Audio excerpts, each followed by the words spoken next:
one has to question why Nietzsche, such an obviously learned man, came to such silly conclusions in his first essay on the genealogy of morals. To sum up what he said, he dismisses the concept of an objective, recognizable good in the world and instead substitutes it for the opinions of the powerful, be they of an aristocratic warrior elite which prizes life and virility, or whether it be this priestly morality which instead promotes death and vulgarity and the mindset of the poor and the weak. He will go as far as to put into the mouths of Christian theologians who evidently didn't hold this view, that held that the Christian soul was something innate and something which inherently, by its own nature, even when pagan, recognizes good in the world. He places into their mouths this kind of extreme resentment against aristocratic classes that were martyring them en masse. For example, he talks at length about Tertullian, quoting him describing the punishment of those who would destroy the Christians from the Roman society. He quotes also a little bit from St. Thomas Aquinas, who talks about the joy of the just at seeing the damned receive their just punishment. Now, the thing that Nietzsche deftly dodges in this essay, and something he really should have established, is why we should believe that morality is subjective in the first place. Now, when he speaks of morality, he doesn't distinguish very well either between the precepts that are to be followed consciously of morality and between the moral sense that human beings have, which is, for lack of a better term, kind of related to synderesis, which is like a kind of a moral instinct. But there's also an aspect, of course, of habituation there, where when we're presented messages that something is good, we get into the habit of learning that this is good. Now, of course, this is fairly obvious. I don't think anybody would dispute that we can be habituated into thinking certain things are good and certain things are bad. But he never aptly deals with the idea of recognizing the intrinsic good in the world. In fact, a lot of the time when he even militates against this kind of slave morality, he's doing so from the basis of a morality that he admits himself as entirely subjective. And so, although he has great eloquence, his entire argument falls flat, because he has no grounds on which to actually determine that this kind of slimy, as he will call it, Jewish behaviour actually is bad. He has no means of doing so. The only means he has is by means of power, and as we know from Nietzsche's life, he didn't have any. So the only thing that he had was his tongue. So he deftly swipes in these concepts of good when he talks about virility and strength, and uses words which evidently have a reflection in reality, otherwise they wouldn't have power over the reader. The man is essentially trying to subvert morality by assuming morality. The man is not operating according to reason. This is the first problem with his essay. The second problem is either out of ignorance or out of willful lying, quite frankly, he forgets that the Jewish people, with their own Old Testament, and certainly in our Christian tradition, have a recognition of exactly what he describes as aristocratic morality as often being good, with some qualifications. For instance, we have our warrior heroes, we have Joshua, we have Judas Maccabeus, we have David, these men as great as Achilles or any of the other classical heroes. We have greatly wise men as well, such as Solomon, just as they have Alcibiades. For every classical hero, there is an equivalent in the scriptures. And so to sit and pontificate and to pretend that the Abrahamic religions have some sort of unique desire to be weak or praising the weak is sheer nonsense. Why would God hold up these figures as people to learn from in their goodness, not in their sins of course, if this aristocratic morality was something to be despised by the tradition at large? It doesn't really make any sense. And additionally, he will quote people like Tertullian, and then forget at the same time that people in these first few centuries of Christianity had to undergo something that was deeply, deeply difficult. Do you think that the likes of Achilles, a man who sulks after his sex slave is taken away from him by Agamemnon, could tolerate being slowly butchered, and then have the stomach to turn to their executioner and tell them to turn them over on the fire? No, of course not. We see many stories of great virile power among the early Christians, and we see them throughout the centuries as well in the persons of our saints. For example, Saint Louis, King of France, the one who led the crusade and died on it ultimately. Man of great power. Also, even St. Thomas Aquinas himself, a man who resisted the wills of his family to go and rule over a Benedictine monastery to live a poorer life. This was a man that drove out a prostitute with a burning coal and survived locked in a room for 3 years. This is not something that weaklings do. A weakling would have acquiesced to the wills of his family and gone off and done as they'd said. But no, this was an aristocratic man of aristocratic temperament in Nietzsche's own consideration. These were not weaklings. And to pretend as if Christianity has generated weaklings because we have a weak and cringe bourgeois Christian class nowadays, the smiling people at the church who don't really embody any kind of real virile Christian virtue, but rather paddle in this vague idea of the good, to label our entire religion, and Judaism likewise, which I agree is false, as having this kind of quality, this is something that is not reflective of the religion at large.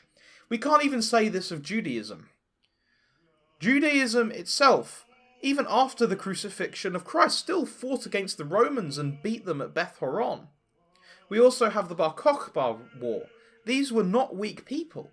No one would turn around and tell us that the Christian armies that conquered over Europe and fought against the Muslims were weaklings. No, and we wouldn't even say that these monks, indeed, are even weaklings. This is in fact one of the sentiments that I find most ridiculous in Nietzsche. This idea that the priestly class is this squirreling, resentful group of people. Now, I have never met a priest that is squirreling or resentful myself, and I've met many priests. Now, these people exist, but surely, if we expected an entire class to be represented by such, wouldn't we expect there to be a generality of weakness among the priests? We would expect this, but we don't see it. Now, I suspect that Nietzsche was around in a time where the priests genuinely were weak, and then in his false understanding, extrapolated that to the whole of Christianity. But this is not true. This is simply not true. I implore you, Nietzscheans, go and meet these priests, and also discover their moral teachings, because they aren't as contrived and as basic as Nietzsche will sum up in this first essay. They are in fact very difficult to live. It makes perfect sense to me why somebody like Julius Evola would place the ascetic on the level of the warrior, because Julius Evola, for all of his faults, at least recognised that there was a genuine power in religious movements, whereas Nietzsche will simply dismiss all priestly castes as these weak, decrepit people. It could not be further from the truth. In fact, if anything, the pagan heroes that he will say embody this superior form of morality are ultimately, if they're intelligent, reliant on the same kind of charity and mercy as Christianity encourages. Recall, for example, Sparta. Sparta, a city of warriors, ultimately utterly dependent on its helot class, that is, the class of slaves that work the fields. These people are ultimately required for any warrior class to exist. To sneer down one's nose at the helots when you are outnumbered by the helots is an incredibly stupid idea.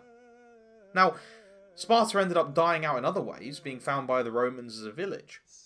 But the intelligent man, as we would expect the aristocrat to be, would not sneer down his nose at the peasant because he realises that he will not eat unless the peasant works. There are the three estates, those who pray, those who fight, and those who work.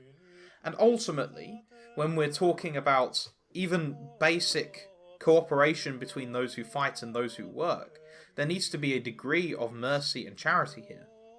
As for those who are suffering, as for those who are crippled by no fault of their own, those who are weak because of circumstance, compassion to these people, even if we dismiss some transcendent idea of the good, which I don't believe is possible, so I'll appeal in more earthly terms, looking after these people encourages the solidification of the in-group. Now, all of these heroes, all of these pagan heroes, be they Clearchus, or be they Xenophon, or be they Achilles, or be they Alcibiades, these people are ultimately reliant for their existence on other people, be it for their eating, be it for people to fight alongside. Now, if we neglect those that are ill, those that are crippled, and allow them to die, then all this does is it increases the lack of trust within the society, because eventually everyone grows old, everyone becomes decrepit. I don't care if you think right now that you can live in sun and steel and you can die and leave a beautiful corpse. The fact of the matter is that you will be a crippled old man at some point, be you 80 or 85 or whatever. And so being rather intelligent people, even if they are lower in the society, the lower classes understand that they would like someone to take care of them. But if we encourage this aristocratic morality, then this just dissolves the society. It's not a particularly powerful position to flaunt around that you can do a 400-pound deadlift and fight against a guy if you're going to show no compassion on those who have gone past the age where they can do this. And so compassion ultimately is not a sign of a lack of aristocratic morality, but rather it is the intelligent extension of this morality. Now, in Christian theology, God does somewhat similar things. He cares about the general way in which his creation is going. He sends his Son to teach people through lived experience what is good. And one of these things is looking after the poor, not only for the reasons that I've just said, but also because this is charitable, and God himself is charity. And of course, I don't expect the pagan to understand that God is charity, and what that even means, but this is ultimately the higher goal, that willing of the good, that willing of the being of particular people.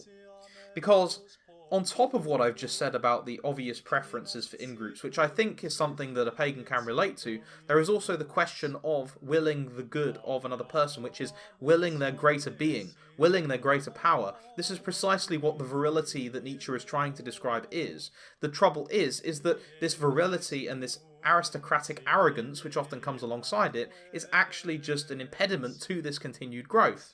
This is why Christ will say, let those who are higher than you be the servant, because humility, that ability to recognize what you truly are, is the thing that's going to enable you to do more, and to grow others more, which is ultimately what an ordered morality looks like.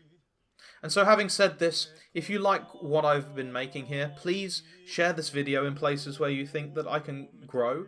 And also, if you want to continue supporting what I'm doing, I have a Patreon in the description. If you're interested in classical culture, which I hope all of you are, I am giving out Latin readers through that Patreon. You can get access to them by paying for the certain tiers that I've placed there, which correspond to either secular or sacred writings. And with that all said, please like and subscribe. Thank you very much for watching.